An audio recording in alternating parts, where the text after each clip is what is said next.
네, 외신 주요 소식 살펴봤고요. 글로벌 시장 이슈도 좀 더 살펴볼까요? 네, 글로벌 모니터 안근무 편집장이 전화 연결돼 있습니다. 안녕하세요. 안녕하십니까. 네, 지난밤 뉴욕 증시가 앞서도 살펴봤지만 미국 제조업 지표가 좀 나쁘게 나오면서 안 좋게 나오면서 좀 하락했다고 들었는데요. 좀 자세하게 좀 전해주실까요? 미국 공급관리자협회 ISM이 발표한 11월 제조업 지수는 49.5로 전달보다 2.2포인트 하락했습니다. 지난 2009년 7월 이후 최저치입니다.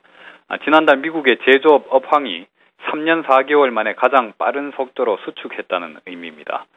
속도는 다소 둔화됐겠지만 팽창 국면 자체는 이어졌을 것이라는 시장의 예상이 완전히 빗나갔습니다. 재정절벽 우려로 기업들이 적극적인 재고 축소에 나선 것이 제조업 활동을 위축시킨 배경으로 분석됐습니다. 이 과정에서 미국의 제조업체들은 지난 2009년 9월 이후 처음으로 고용도 줄인 것으로 조사됐습니다.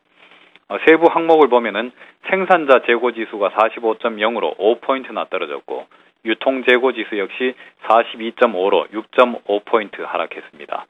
ISM에 따르면은 응답 기업들이 재정절벽 이슈가 언제 어떻게 해결될 것인지 우려를 표명했다고 합니다.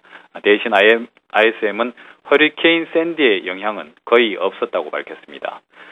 다만 이번 지표에는 희망도 함께 내포되어 있습니다. 재정절벽 우려가 해소된다면은 그동안 억눌려왔던 수요가 스프링처럼 되살아나면서 제조업의 활동이 빠르게 회복될 수 있을 것으로 기대됩니다.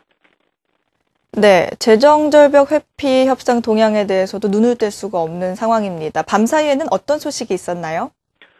오바마 대통령의 재정절벽 회피 협상안을 받아본 공화당이 진지하지 못한 농담이라면서 지난주에 퇴짜를 놨었죠. 이에 대해서 백악관이 그러면 공화당이 진지한 제안을 한번 해보라고 압박을 했는데 공화당이 실제로 자신들의 요구사항을 제시했습니다. 향후 10년 동안 2조 2천억 달러의 재정수지 개선 계획을 담고 있었는데 세부 내용은 백악관 제안과 판이했습니다. 부자 세율 인상안은 포함하지 않았고 전체 세수 증대 계획도 오바마 대통령 제안의 절반 규모인 8천억 달러로 짰습니다. 대신에 의료복지 부문에서만 지출을 9천억 달러 삭감하는 내용을 담았습니다. 오바마 대통령은 이 부분에서 4천억 달러를 줄이겠다고 제안했었는데 2배 이상을 더 줄이겠다는 거죠. 이제는 백악관이 농담하는 거냐라고 발끈할 듯합니다. 티모시 가이트너 재무장관은 앞서서 부자 세율 인상을 거부해서 경제에 문제가 생기면은 모두 공화당이 책임져야 한다면서 공세를 이어갔습니다. 네, 선진국이라고 해서 뭐 정치가 우리나라랑 크게 다른 것 같진 않네요. 네, 그리스 문제 해결도 이제 막바지 국면에 접어들었다고요? 그렇습니다. 그리스가 국채 바이백 실시 방안을 발표했습니다.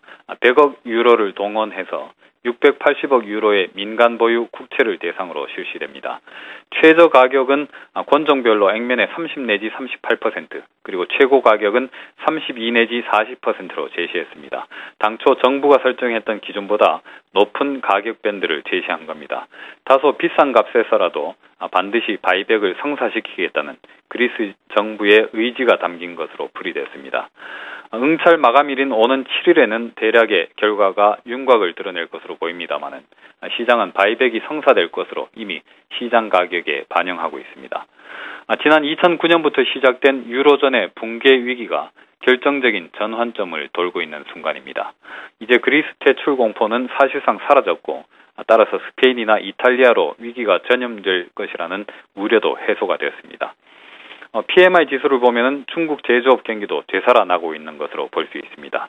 그동안 글로벌 금융시장에 작용했던 3대 불확실성 가운데 2가지가 사라지게 됐다는 의미입니다. 이제 재정절벽 하나만 남았습니다. 네, 일단은 미국 제조업 업황이 3년 4개월 만에 빠른 속도로 수축되는 모습이네요. 또 재정절벽 협상에서는 백악관과 공화당의 의견이 판이하게 엇갈리고 있고요. 또 그래도 그리스가 국채 바이백 실시안을 발표하면서 그래도 글로벌 금융시장에 작용했던 유럽 불확실성은 사라졌다고 여기까지 말씀을 해주셨습니다. 글로벌 모니터 안근모 편집장이었습니다. 고맙습니다. 감사합니다.